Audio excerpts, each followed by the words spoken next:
Merhabalar arkadaşlar. Hadi Örsene YouTube kanalıma hepiniz hoş geldiniz. Bugünkü videomda 1,5-2 yaş ölçülerinde hem kız bebeklerde hem de erkek bebeklerde kullanabileceğiniz hırka modelinin anlatımını yapacağım.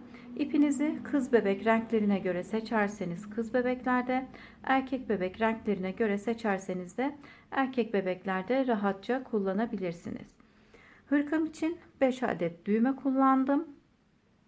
1,5 yumaktan fazla da ip kullandım arkadaşlar. İpim Alize Baby Best 240 metre uzunluğunda. Bu renkte örmek isterseniz de renk kodum 382.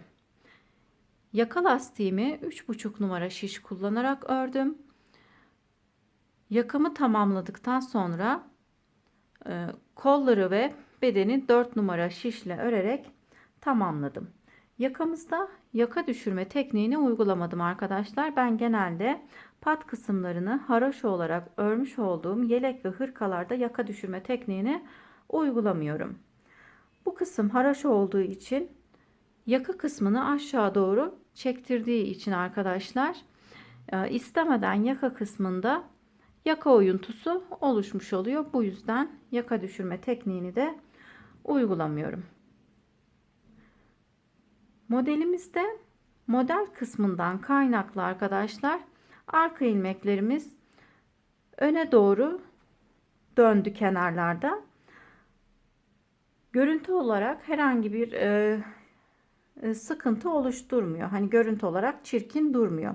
Fakat bu şekilde görünmemesini istiyorsanız arka ilmeklerden 4 ilmek çıkararak arkamızı 23 ilmekle başlayabilirsiniz.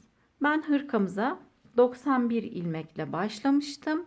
Arkamız için 27 ilmek ayırmıştım. Fakat şu şekilde arkadaki ilmeklerin ön tarafa dönmesini istemiyorsanız arkamızdan 4 ilmek çıkaralım. Arkamızı 27 değil de 23 ilmekle başlayalım. Daha sonra sıkıntı yaşamayalım arkadaşlar. Bu bilgiyi de vermiş olayım. Herhangi bir sorunuz varsa da yorum olarak videonun alt kısmına yazabilirsiniz.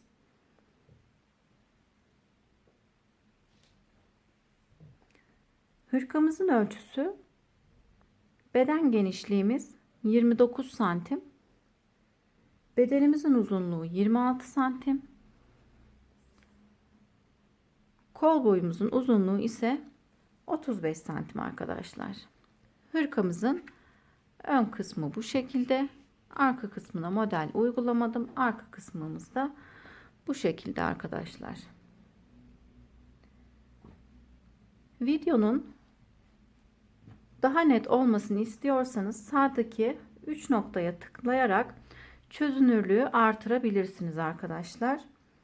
Kanalıma ücretsiz olarak abone olabilirsiniz. Beğeni ve yorumlarınızla beni desteklerseniz sevinirim. Yeni videolarımdan haberdar olmak için de bildirim zilini açabilirsiniz. Şimdi hırkamızın yapılışına geçelim. Hepimize kolay gelsin. Hırkamız için 3,5 numaralı şişe 91 ilmek attım arkadaşlar. Yakamızı 3,5 numaralı şişle öreceğim. Beden kısmını ise 4 numaralı şişle öreceğim. Yakamızı ördükten sonra 4 numaralı şişe geçeceğim.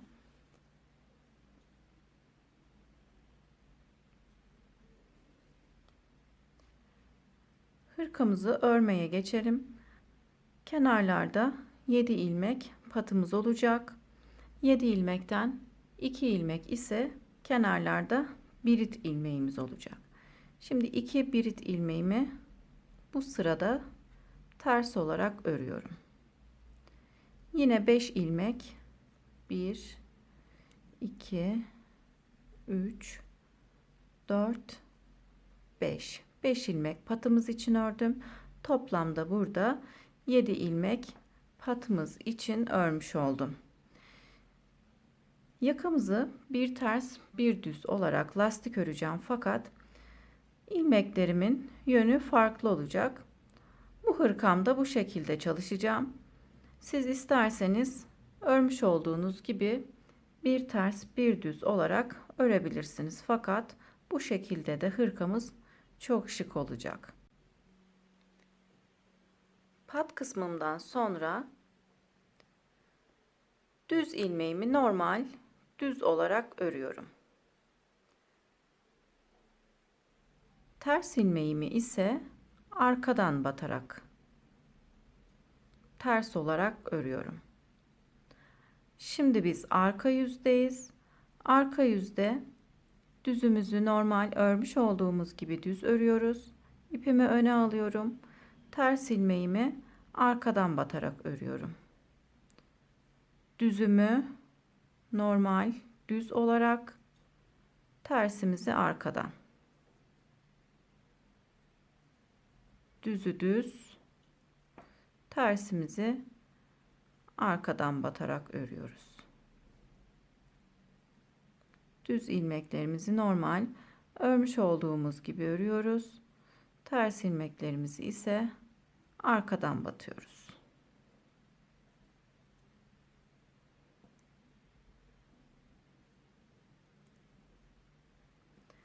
Kenarlarda 7 ilmek patımız olacak. Aradaki ilmeklerimizi ise bu şekilde öreceğiz. Düzü düz olarak, tersi arkadan batarak ters olarak örüyoruz.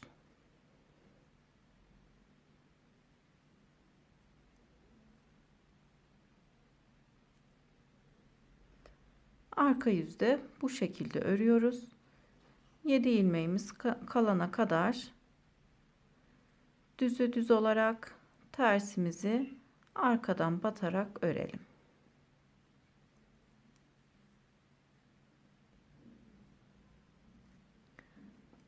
Yedi ilmeğim kalana kadar ördüm. Düz ilmekle bitirdim. Burada da yine pat kısmından sonra düz ilmekle başlamıştık. Şimdi 5 ilmek ters örüyorum. 1 2 3 4 5. Sondaki 2 ilmeği örmeden alıp ön yüze geçiyorum. Ön yüzde örmeden almış olduğum 2 ilmeği düz olarak örüyorum. 5 ilmek haroşa örüyorum.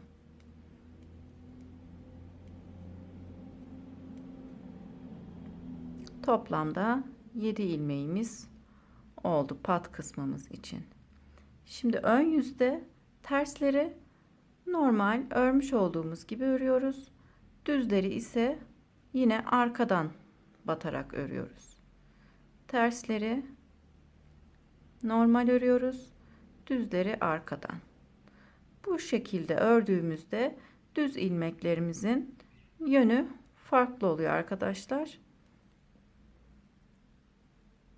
Düzlerin yönünü farklı olarak, tersleri aynı. Düzleri şu şekilde arkadan batarak, tersleri aynı. Düzleri arkadan, tersleri aynı şekilde örüyoruz. Yine bir ters bir düz olarak örüyoruz fakat yönünü farklı şekilde örüyoruz.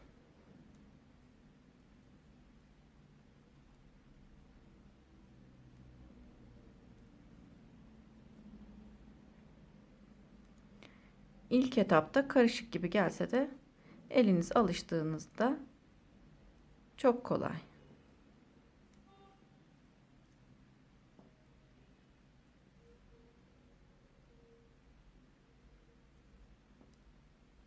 Tersleri aynı şekilde, düzleri arkadan batıyoruz.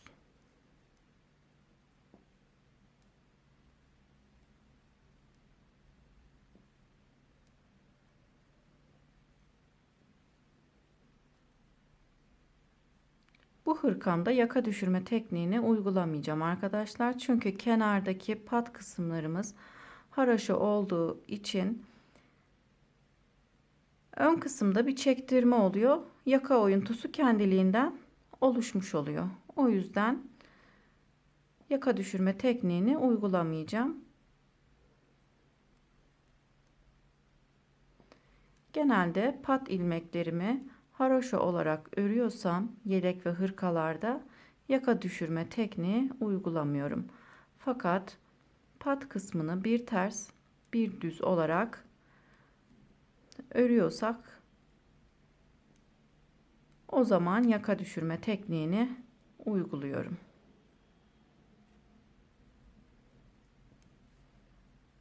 Patımız haroşa olunca yaka düşürme tekniği uygulamaya gerek kalmıyor. Kendiliğinden yaka oyuntusu oluşmuş oluyor.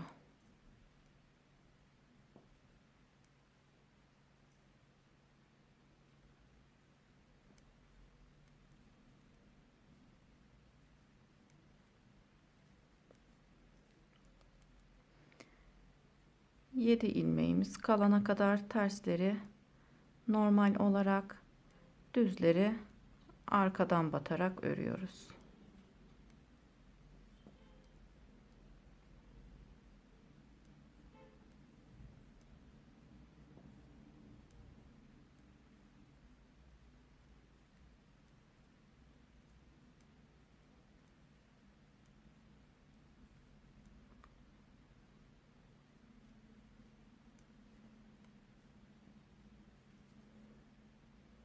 Yedi ilmeğim kaldı. 5 tanesini haroşa olarak, 2 tanesini örmüyorum. 2 taneden önce ipimi arkaya alıyorum. 2 ilmeği şişime geçirip arka yüze geçiyorum. Arka yüzde örmeden almış olduğum 2 ilmeği ters olarak örüyorum. Diğer 5 ilmeğimi yine ters olarak örüyorum. Toplamda 7 ilmek patımız oluyor. 3, 6, 7. Şimdi arka yüzde düz ilmeklerimizi aynı şekilde örüyoruz.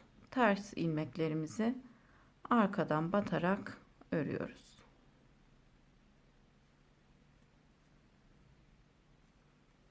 Düzleri düz, tersleri arkadan batarak 7 ilmeğimiz kalana kadar örelim.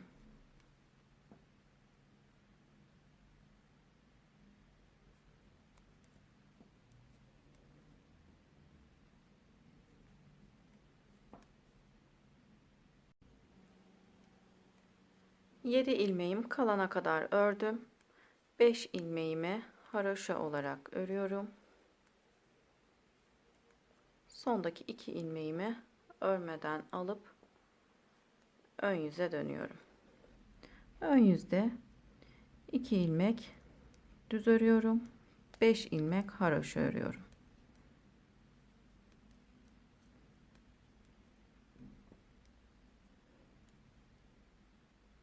Ön yüzde tersleri aynı, düzleri arkadan batarak örüyoruz.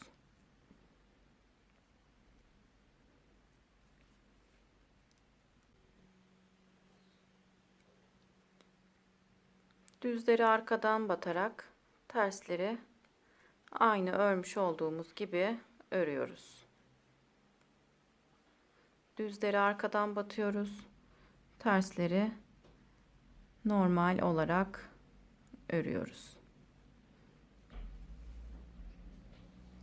Arka yüzü ve ön yüzü göstermiş olduğum gibi birkaç sıra daha örüp ilerleyip gelelim arkadaşlar.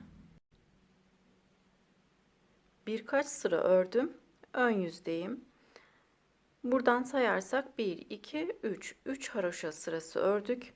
Şimdi 4. haroşa sırasını örmeye geçiyorum.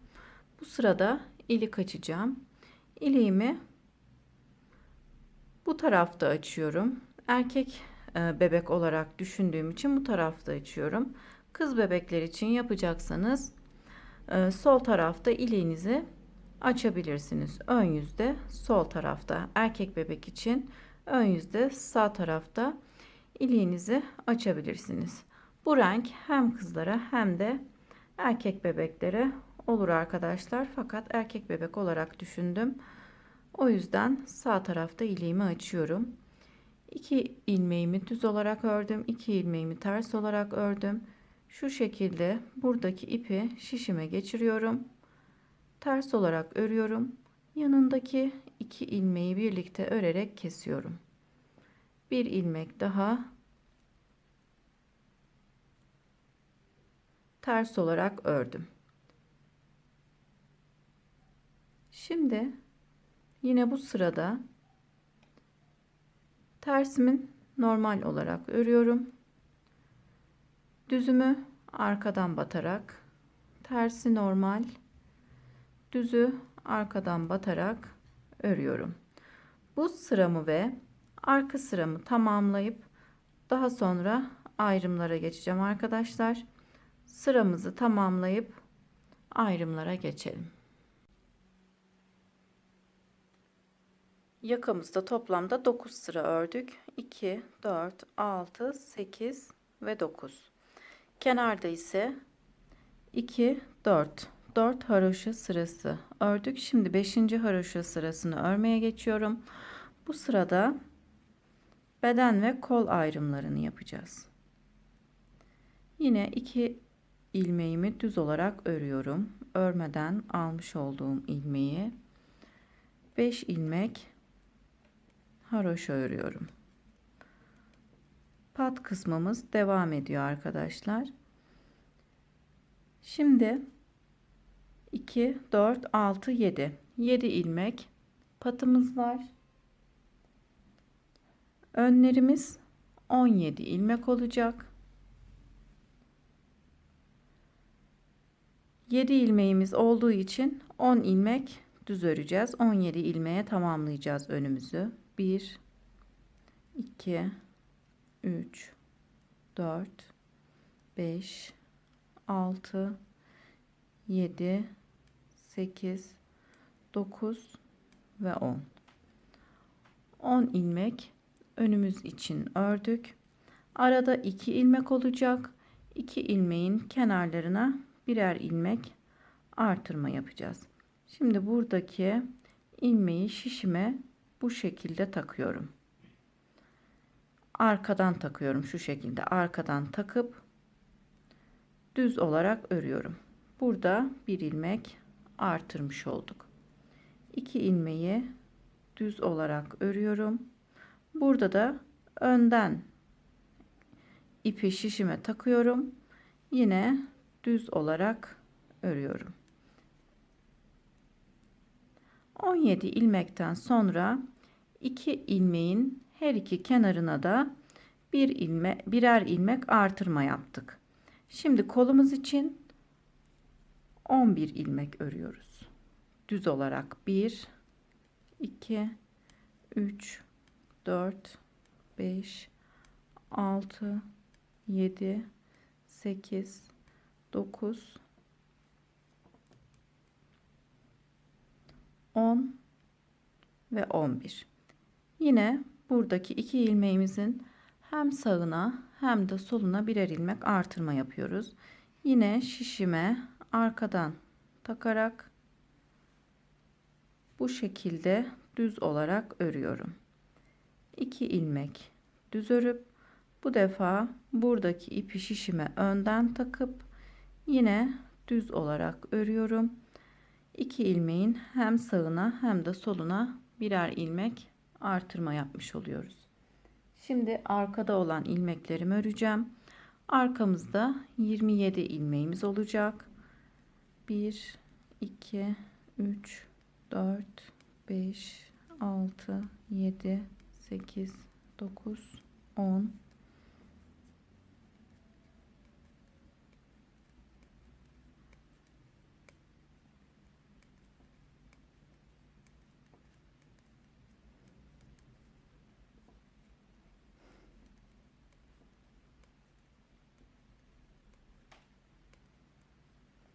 27 ilmek arkamız için düz olarak ördüm. Yine buradaki 2 ilmeğimin hem sağına hem de soluna birer ilmek artırma yapacağım. Ayrımları karıştırmamak için ilmek ayracı takabilirsiniz. İlmek ayracınız yoksa farklı bir renk ip takarak da ayrımları belli etmiş olursunuz. Yine ipimi arkadan takıp şu şekilde düz olarak örüyorum. 2 ilmek düz örüp yine şu şekilde önden ipi şişe geçirerek yine düz olarak örüyorum. Şimdi kolda olan ilmeklerimi öreceğim. 1 2 3 4 5 6 7 8 9 10 11. Kolumuz için 11 ilmek düz ördüm. Yine her iki düz ilmeğimizin her iki kenarına da bir ilmek artırma yapıyorum. Artırmalarımı yine aynı şekilde örüyorum. 2 ilmek örüp tekrar bir ilmek artırma yapıyorum. 10 ilmek düz örüyorum. Şimdi ön kısmımıza geçtim. Ön kısmımızda da 17 ilmeğimiz olacak. 17 ilmeğin 10 tanesini düz olarak örüyorum. 7 tanesi ise bizim pat ilmeklerimiz. 3 6 7. 7 ilmeğime 3 6 7 ilmeğimiz kaldı. 5 tanesini haroşa olarak örüyoruz. Sondaki 2 ilmeği örmeden alıp arka yüze geçiyoruz. Ayrımlarımızı da bu şekilde yaptık. Önlerimiz 17 ilmek, kollar 11 ilmek, arkamız 27 ilmek, aralarda ise 2 ilmeğimiz var. 2 ilmeğimizin her iki kenarına da birer ilmek artırma yapıyoruz. Şimdi arka yüze geçelim. Arka yüzde kenarlarda olan pat ilmeklerimizi yine haroşa olarak yani ters olarak örüyorum.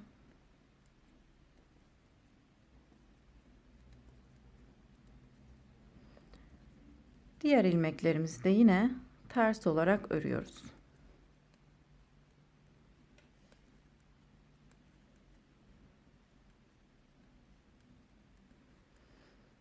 Arka yüzde ilmeklerimizin tamamını ters olarak örüyoruz.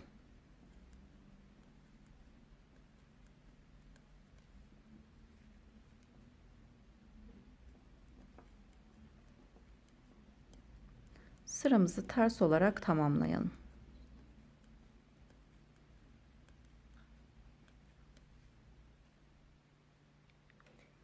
Arka sıramı tamamladım. Ön yüze geçtim. Bu sırada modelimizi kurmaya geçiyoruz.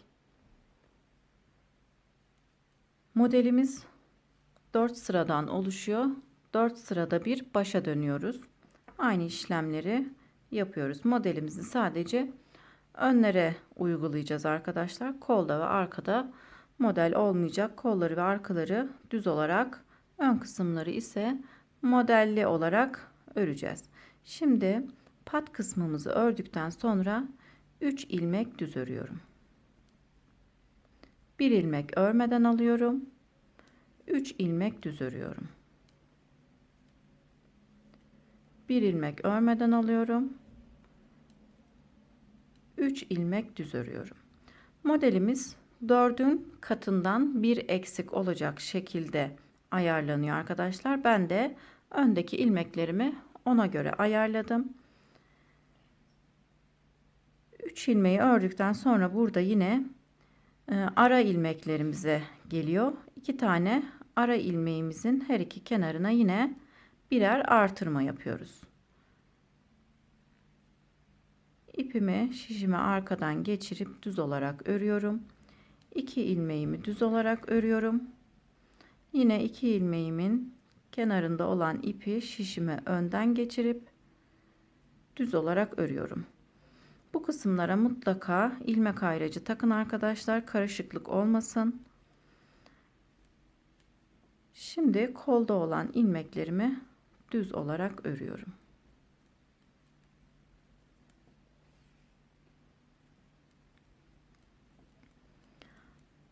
İki ilmeğin kenarlarında olan ilmekler kendisini belli etse de yine karıştırabiliriz. O yüzden ilmek ayracıyla arada olan iki ilmeğimizin yerlerini belli edelim. Şimdi burada yine bir ilmek artırma yapıp 2 ilmek düz örüyorum. Yine bir ilmek artırmamı yaptıktan sonra arkada olan ilmeklerimi düz olarak örüyorum. Diğer ayrım kısmına kadar düz olarak örelim.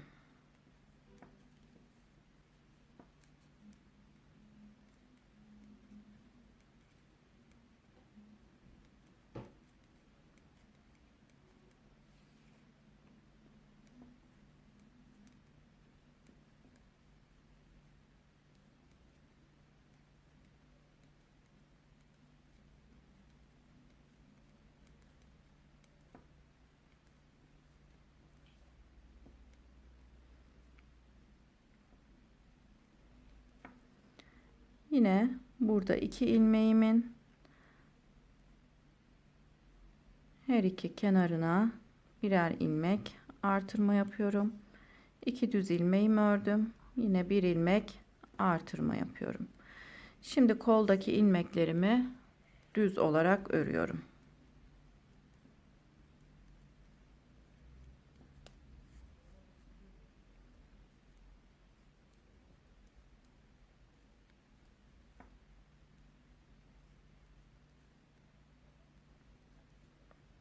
Koldaki ilmeklerimi düz olarak ördüm. 2 ilmeğimin her iki kenarına birer ilmek artırma yapıyorum.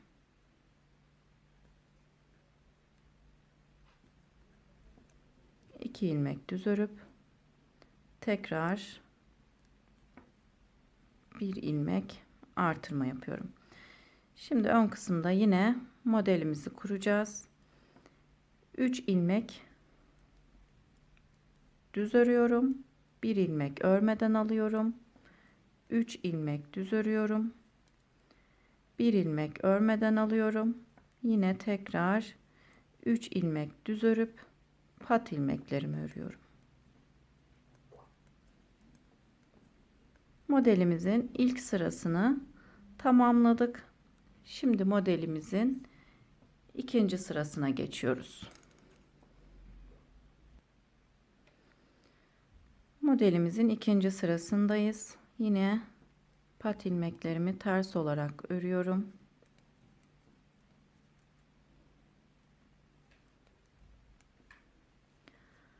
Bu arada yaka kısmını ördükten sonra 3,5 numaralı şişle 4 numaralı şişe geçmeyi unutmayalım arkadaşlar. Pat ilmeklerimizi ördükten sonra 3, 6, 7 ilmeğimizi ördükten sonra modelimizin ikinci sırasını örüyoruz. Modelimizi sadece önlere uyguluyoruz.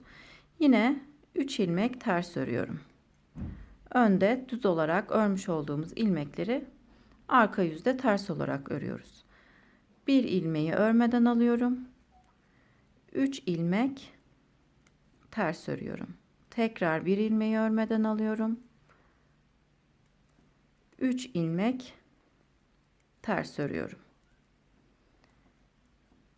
Diğer ilmeklerimizi ters olarak örüyoruz.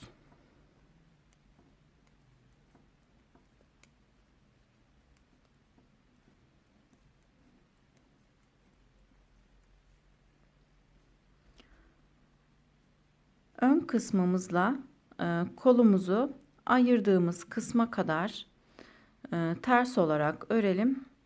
Daha sonra yine ön kısma modelimizi uygulayalım. Sıra sonunda 19 ilmeğimiz var arkadaşlar. 2, 4, 6, 8, 10, 12, 14, 16, 18, 19 ilmeğim kalana kadar ördüm. Buradaki ilmeğim bir önceki sırada artırmış olduğum ilmek. Onu da ters olarak örüyorum. Daha sonra 18 ilmeğim kalıyor. 1, 2, 3. 3 ilmek ters örüyorum. Ön sırada düz olarak örmüş olduğum 3 ilmeği arka sırada ters olarak örüyorum. Bir ilmek örmeden alıyorum. Örmeden almış olduğum ilmek kendisini zaten belli ediyor. Yine 3 ilmek ters örüyorum. Bir ilmek örmeden alıyorum. 3 ilmek ters örüyorum. Daha sonra 7 ilmeğim kalıyor. 7 pat ilmeğimi de haroşa olarak örüyorum. Sondaki 2 ilmeği örmeden alıp ön yüze geçiyorum. Ön yüzde modelimizin 3. sırasını öreceğiz.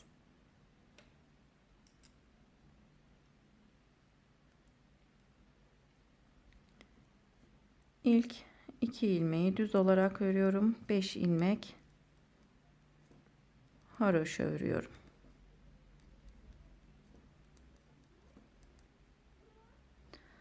Pat kısmımızı ördüm. Modelimizin 3. sırasındayız. Modelimizin 3. sırasını bir ters, bir düz olarak öreceğiz. Örmeden almış olduğumuz ilmeğimiz bizim düz ilmeğimiz olacak. Kenarlarına ters ilmek öreceğiz. Bir düz, bu ilmeğimiz örmeden almış olduğumuz ilmek. Bu ilmek düz olacak. Ters, düz ve ters. Şimdi bir ilmek ters örüyorum. Bir ilmek düz örüyorum. Tekrar bir ilmek ters, bir ilmek düz. Bir ilmek ters, bir ilmek düz, bir ilmek ters, bir ilmek düz olarak devam ediyor. Örmeden almış olduğumuz ilmeğimiz düz olarak devam ediyor arkadaşlar. Bu modeli birkaç video önce anlatmıştım. İsterseniz videoyu izleyerek de modelin yapılışını öğrenebilirsiniz. Bir ters, bir düz,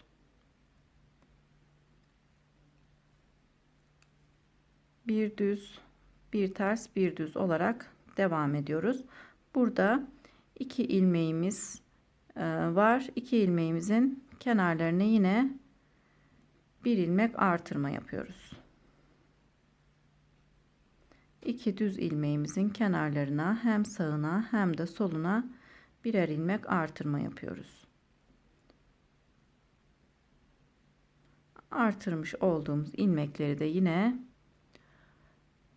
düz olarak örüyoruz. Şimdi koldaki ilmeklerimi düz olarak örüyorum.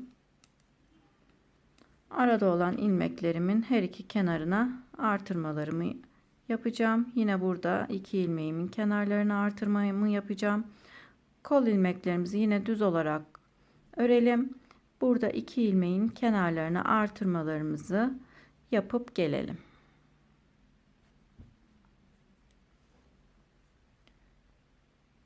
İki ilmeğimin her iki kenarına da birer ilmek artırma yaptım. 2, 4, 6, 8, 10, 12, 14, 16, 18, 19. 19 ilmeğim kalana kadar ördüm. Burada örmeden almış olduğum ilmeğimin kenarlarında ters ilmeğimiz olacağı için düz, ters, düz, ters ve düz. Artırma yaptıktan sonra bir ilmek düz örüyorum. Bir ilmek ters. Bir ilmek düz, bir ilmek ters. Modelimizin 3. sırasında bir ters, bir düz olarak örüyoruz.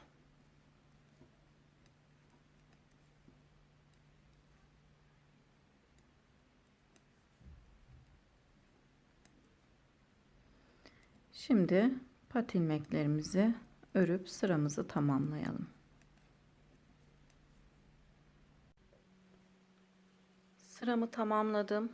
Arka yüze geçtim. Modelimizin 4. sırasındayız. 4. sıramızı ters olarak öreceğiz. Bütün ilmeklerimi modelimizin 4. sırasında ters olarak örüyoruz.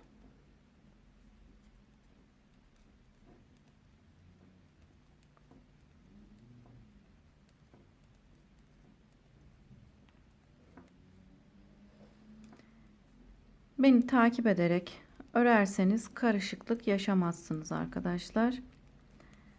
Dediğim gibi arada olan 2 düz ilmeğimizi ilmek ayracıyla belirtirseniz de karışıklık olmaz.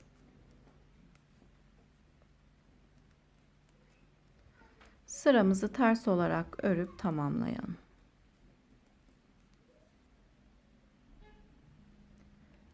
Ön yüze geçtim. 2 ilmeğimi düz olarak örüyorum. 5 ilmek ters örüyorum. 2 4 6 7 ilmek patımız olacak. 7 ilmek patımızdan sonra tekrar modelimizi kuruyoruz. Modelimizi bu defa kaydırıyoruz. Kaydırmalı bir model olduğu için kaydırarak modelimizi kuruyoruz.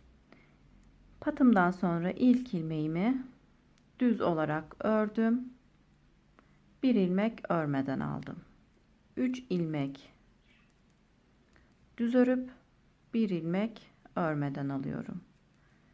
3 ilmek düz örüyorum. 1 ilmek örmeden alıyorum. 1 2 ve 3 ilmek düz örüyorum.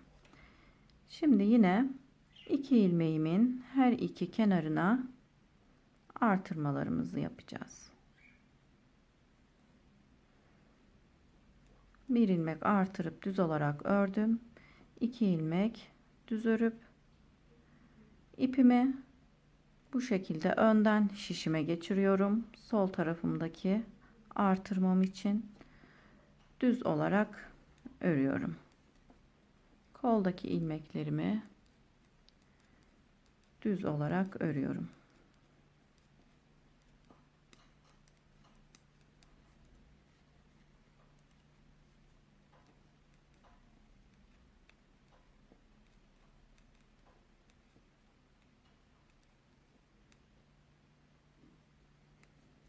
Bir önceki sırada artırmış olduğumuz ilmek arkadaşlar. Burada kendisini belli ediyor zaten. Ama siz karışıklık olmaması için mutlaka ilmek ayracı kullanın. Ben hem video çekip hem örerken ilmek ayracı sıkıntı olduğu için ilmek ayracı takmadım. Burada da arada olan 2 ilmeğimiz modelimiz ortaya çıktıkça kendisini belli ediyor zaten. Şimdi arkadan şişime ipi geçirip düz olarak örüyorum. Bir artırma yaptım. 2 ilmek düz ördüm. Bu defa önden şişime geçirip yine ilmeği düz olarak örüyorum. Bir ilmek artırmış oluyorum. Şimdi arkadaki ilmekleri düz olarak örüyorum.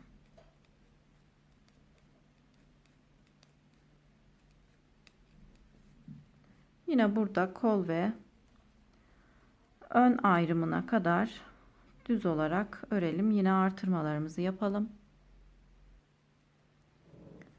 Ayrım kısmına kadar geldim. 2 ilmeğimin her iki kenarına da birer ilmek artırma yaptım. Burada 2 4 6 8 10 12 14 16 18 20 ilmeğim kaldı. Karıştırmamanız için ilmek sayılarını da veriyorum. Şimdi 3 ilmeği düz olarak örüyorum. Bu sıra bizim yine modelimizin ilk sırası, fakat modeli kaydırıyoruz. 3 düz ilmekten sonra 1 ilmek örmeden aldım. Yine 3 ilmek düz örüyorum. 1 ilmek örmeden alıyorum. 3 ilmek düz örüyorum. 1 ilmek örmeden alıp 1 ilmek düz örüyorum ve pat ilmeklerimi örmeye geçiyorum.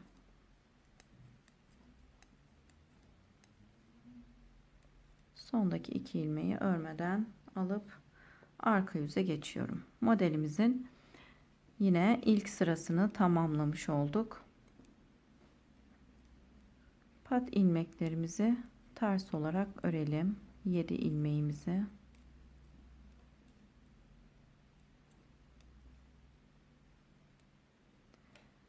Bir ilmek ters örüp 7 ilmeğimi ördükten sonra bir ilmek yine ters örüyorum. Bir ilmek örmeden alıyorum.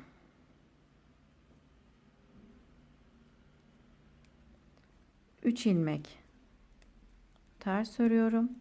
1 ilmek örmeden alıyorum. 3 ilmek ters örüyorum. 1 ilmek örmeden alıyorum. Yine 3 ilmek ters örüyorum.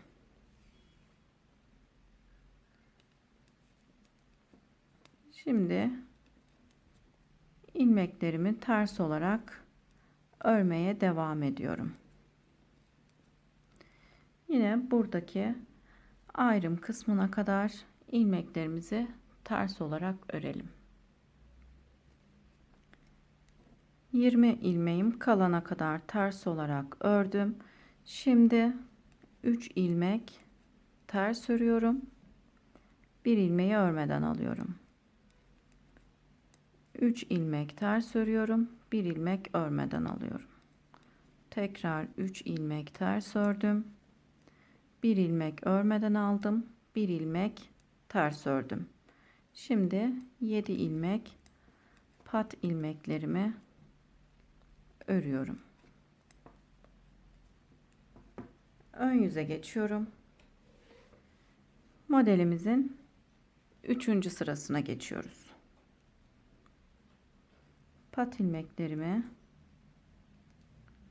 örüyorum.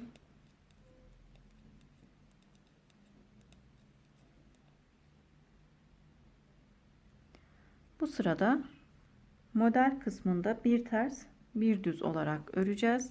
Örmeden almış olduğumuz ilmeğimiz düz olarak gelmesi için kenarlardaki ilmekleri ters olarak öreceğiz.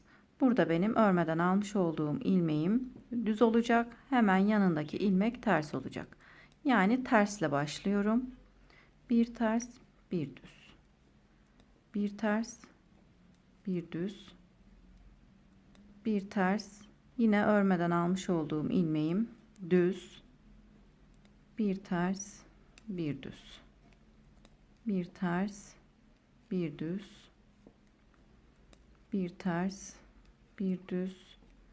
Bir ters, bir düz olarak arada olan 2 ilmeğimize kadar örüyoruz. Şimdi burada yine artırmamı yapıyorum.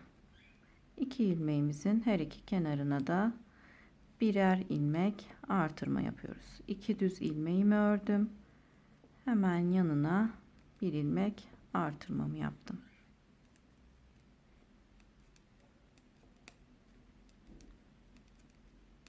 İlmeklerimizi yine ayrım kısmına kadar düz olarak örelim. Ayrım kısmına kadar geldim. Burada 2 ilmeğimin her iki kenarına birer ilmek artırmamı yaptım. Şişimde 21 ilmeğim var. Boş olarak aldığım, yani örmeden almış olduğum ilmeğim düz olacak, ters olacak, düz, ters ve düz. Şimdi düzle başlıyorum. Bir düz, bir ters. Bir düz, bir ters, bir düz, bir ters olarak önde olan ilmeklerimi örüyorum.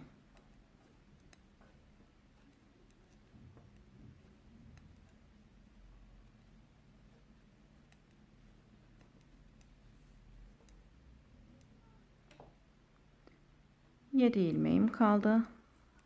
7 ilmek patımı da örüp sıramı tamamlıyorum.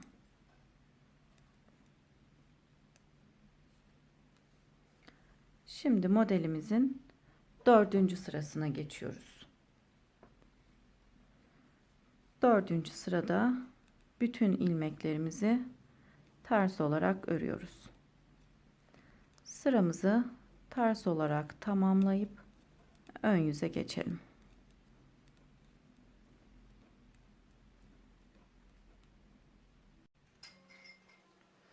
Arka sıramı tamamladım. Ön yüze geçtim. 4 numaralı misinalı şişe geçtim arkadaşlar. Modelimizin daha net belli olması için 4 numaralı şişe geçtim. Hem de ilmek sayımız arttığı için daha rahat örebilmek için 4 numaralı şişe geçtim. Şimdi pat kısmını örüyorum.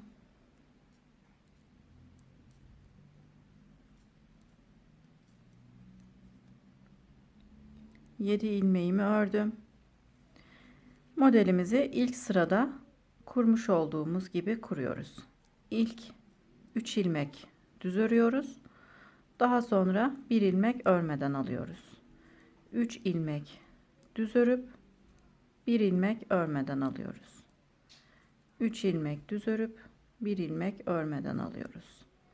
Tekrar 3 ilmek düz örüyorum. Arada olan 2 ilmeğimin kenarlarına yine artırmalarımı yapıyorum.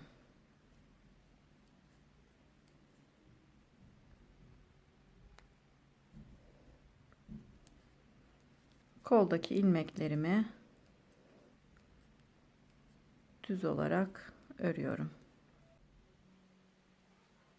Modelimizi 4 sırada bir kaydırmalı olarak robamızı örmeye devam edelim. 12 13 haroşa sırasında bir de ilik açalım arkadaşlar. Yine bu tarafı da aynı şekilde 4 sırada bir modelimizi kaydırmalı olarak örelim. Şimdi robamızda biraz ilerleyip gelelim arkadaşlar. Koltuk altına kadar ördüm arkadaşlar. Robamı tamamladım. Toplamda 20 artırma sırası yaptım.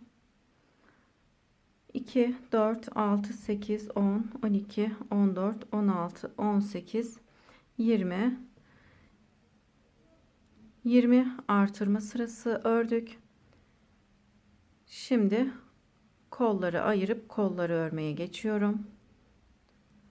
12, 13 haroşa sırasında bir de ilik açıyoruz. Bu sırada bir ters bir düz olarak örüyorum.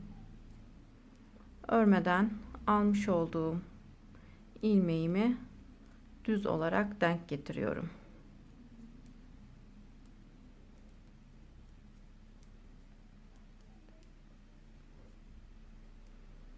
Modelimiz çok kolay arkadaşlar. Birkaç kez ördükten sonra elimiz alışıyor. Kolaylıkla devam ediyoruz.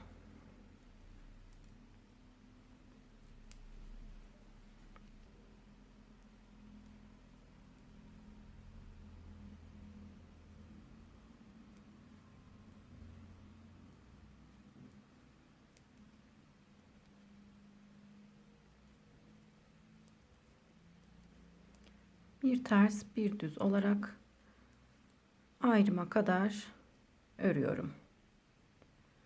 Arada olan 2 düz ilmeğimin bir tanesini öne ekliyorum. Diğerini kola ekliyorum arkadaşlar. Şimdi başka bir 4 numaralı şişle kolumuzu örmeye geçiyorum. Kolda olan ilmeklerimi düz olarak örüyorum. 2 düz ilmeğimin bir tanesini öne ekledim. Bir tanesini de kolumuza ekledim.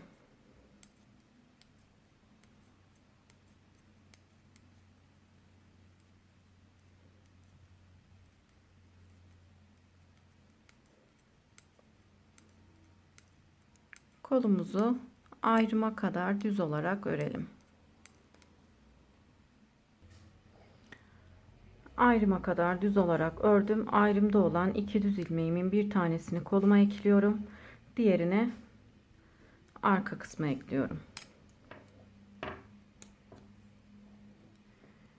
Şimdi kolumu örmek için dönüyorum. İlk ilmeği örmeden aldım. Arka yüzde ilmeklerimin tamamını ters olarak örüyorum.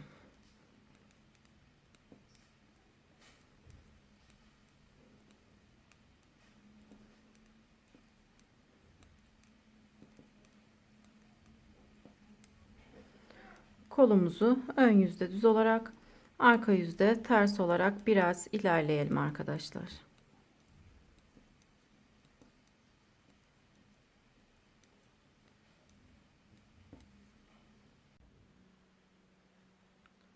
Kolumuzu örerek ilerledim. Yaka kısmından sonra 66 sıra ördüm.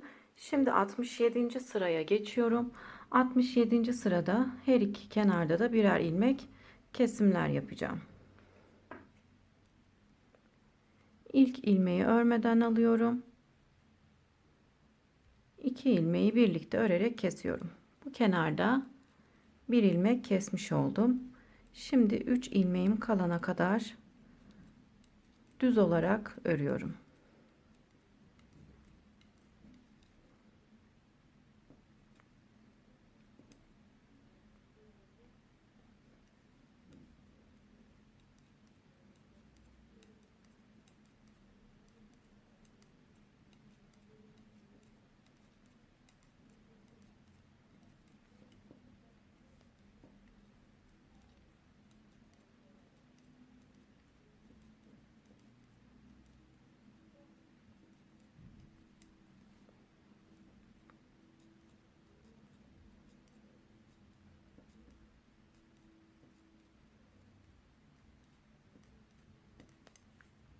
Sıra sonunda 3 ilmeğim kaldı. Buradaki ilmeğimi çeviriyorum.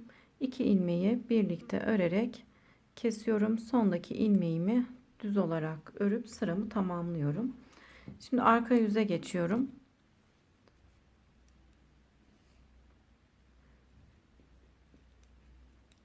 Arka yüzümü ters olarak örüyorum.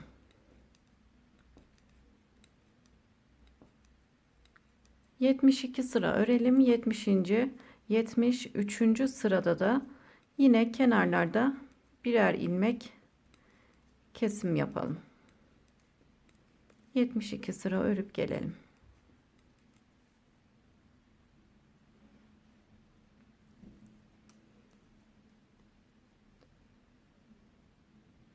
...72. sırayı ördüm. Şimdi 73. sıraya geçtim. İlk ilmeğimi örmeden alıyorum. İkinci ilmeğimi birlikte örerek kesiyorum. 3 ilmeğim kalana kadar düz olarak ilmeklerimi örüyorum. 67. 73. bir de 79. ve 85. sıralarda kesimler yapalım. Yani 4 ilmek bu taraftan, 4 ilmek de bu taraftan kesmiş oluyoruz. Toplamda 8 ilmek kesmiş olacağız.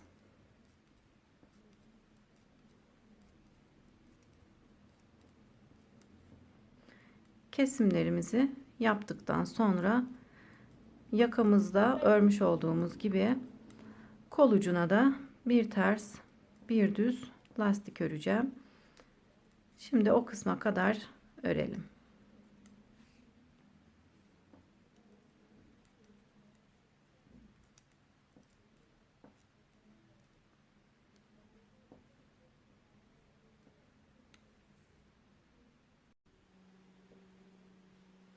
Her iki tarafta da kesimlerimi yaptım. 4 ilmek bu taraftan, 4 ilmek de bu taraftan, toplamda 8 ilmek kestim. Şu anda şişimde 45 ilmeğim var. Kolumuzda 53 ilmeğimiz vardı. 8 ilmeğimizi kesince 45 ilmeğimiz kaldı. 45 ilmekle şimdi bir ters bir düz olarak lastik kısmını örmeye geçiyorum. Kol lastiğimizi öreceğim. İlk ilmeği örmeden alıyorum. Burada ters ilmeğimi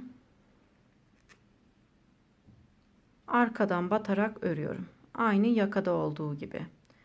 Bir ilmek düz örüyorum. Normal örmüş olduğumuz gibi. Ters ilmeğimi arkadan batarak örüyorum. Bir düz, bir ters. Bir düz, bir ters. Düzümüzü normal örmüş olduğumuz gibi örüyoruz. Tersi arkadan batıyoruz. Sıramızı tamamlayalım.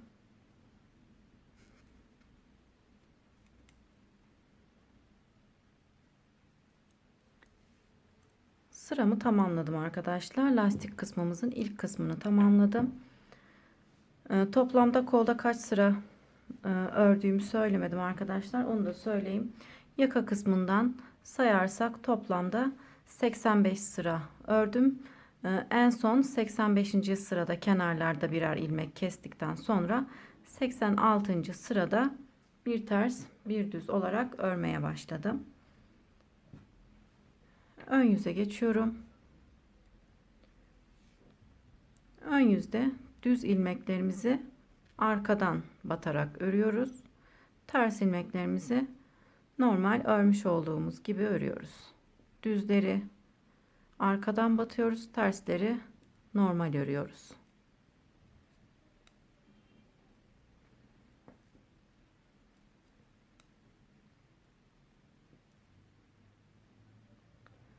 Tersleri normal örüyoruz, düzlere arkadan batıyoruz.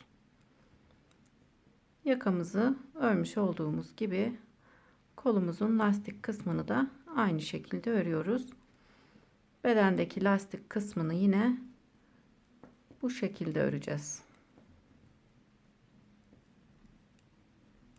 Tersleri normal örmüş olduğumuz gibi düzleri arkadan batarak örüyoruz. Yakamızı ördüğümüz gibi 2, 4, 6, 8, 2, 4, 6, 8, 9. Kolumuzu da 9 sıra örüp tamamlayalım arkadaşlar. 9 sıra örüp gelelim. Daha sonra birlikte keselim. Kol lastiğimi de 9 sıra örerek tamamladım. Şimdi hem örüp hem keseceğim. Düz ilmeğimi düz olarak örüp bir önceki ilmeği üzerinden geçirip kesiyorum. İpimi öne aldım.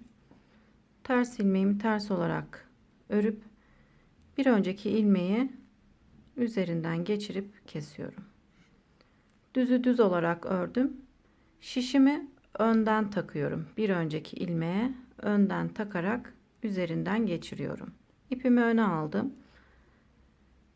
Ters ilmeğimi ters olarak ördüm. Şişimi bir önceki ilmeğe arkadan geçirip kesiyorum. Düz ilmeğimi düz olarak ördüm. Şişimi önden geçirip kesiyorum. Ters ilmeğimi ters olarak ördüm. Şişimi arkadan ilmeğe geçirip kesiyorum. Önden, arkadan. Düz ör, önden geçir, ters ör, arkadan geçir. Düz örüp önden geçiriyorum. Ters örüp arkadan ilmeği üzerinden geçirerek kesiyorum.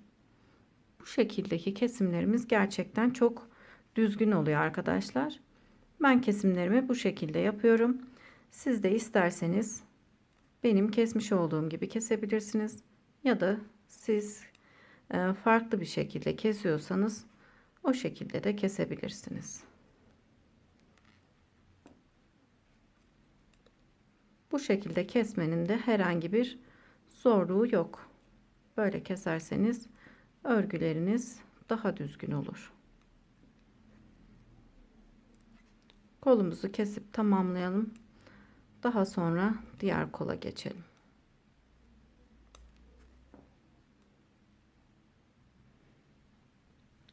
Kolumu kesip tamamladım. Dikmek için de ip bıraktım arkadaşlar. Daha sonra ipimi bu kısımdan bağladım. Diğer kol ayrımına kadar örerek geleceğim. Yine arada olan iki ilmeğin bir tanesini arkaya, diğerini kola ekleyeceğim. Burada yine arada olan iki tane ilmeğimin bir tanesini öne, bir tanesini de kola ekleyeceğim. Kolda toplamda 53 ilmeğimiz olacak. 53 ilmekle yine bu kolda örmüş olduğumuz gibi örelim. Kesimlerimizi aynı sıralarda yapalım. Yine lastik kısmını aynı şekilde örüp diğer kolumuzu da tamamlayalım. Daha sonra da hep birlikte beden kısmına geçelim. Bu kolumu da tamamladım. Yine diğer kolumu kesmiş olduğum gibi aynı şekilde kestim. Dikmek için ip bıraktım. Daha sonra ipimi bu kısımdan bağladım. Örerek ön parçamı tamamladım. Şimdi arka yüze geçiyorum.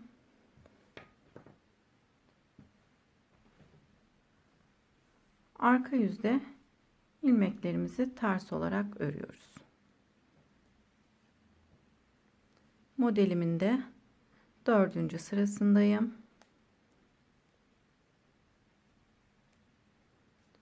4. sırada ters olarak örüyorum.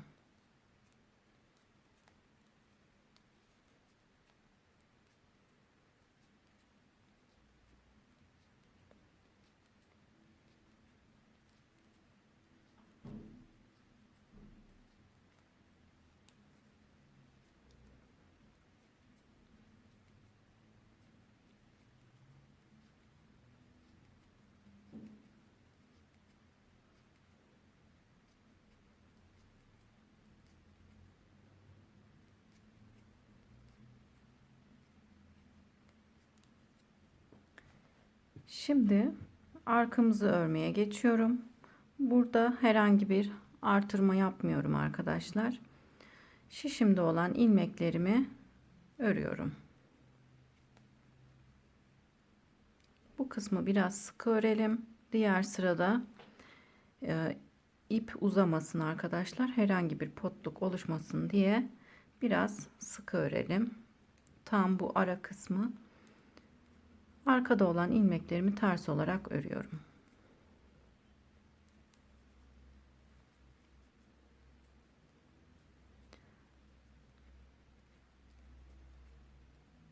Şişimde olan bütün ilmeklerimi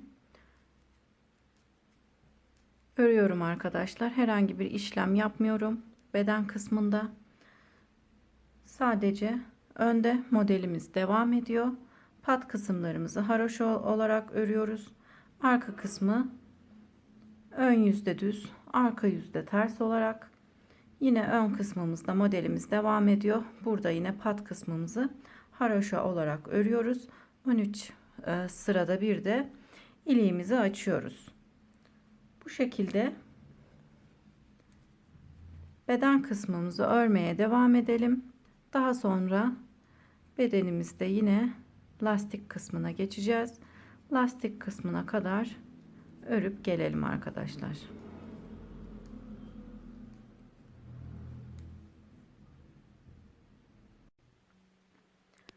Beden kısmını örerek tamamladım.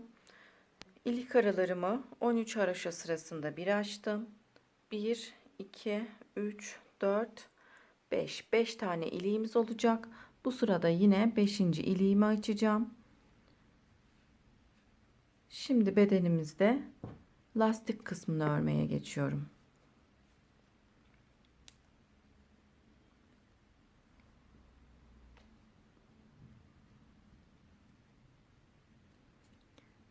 İki ilmek düz ördüm. 2 ilmek ters örüp alttaki ipi şişime geçirip ters olarak örüyorum. 2 ilmeği birlikte örerek kesip bir ilmeği ters olarak örüp pat kısmını tamamlıyorum. Pat kısmımız yine lastik kısmında haroşa olarak devam edecek. Lastiğimizi yakamızda örmüş olduğumuz gibi yine kolda örmüş olduğumuz gibi aynı şekilde örüyoruz. Ön yüzde ilmeklerimizi arkadan alıyoruz. Tersimizi normal örmüş olduğumuz gibi örüyoruz. Düzleri arkadan, tersleri örmüş olduğumuz gibi örüyoruz. Düzleri arkadan, tersleri normal önden ters olarak örüyoruz. Bu şekilde yine aynı şekilde lastik kısmımızı 9 sıra örüp hırkamızı tamamlayalım. Yine kolumuzu kesmiş olduğumuz gibi hırkamızı keselim. Hırkamızı tamamlayalım. beden lastiğini kesip hırkamı tamamladım. Daha sonra kollarımı diktim. Hırkama 5 adet de düğme diktim arkadaşlar. Hırkamızın ön kısmı bu şekilde. Arka kısmımız da bu şekilde arkadaşlar. Arkada model yok.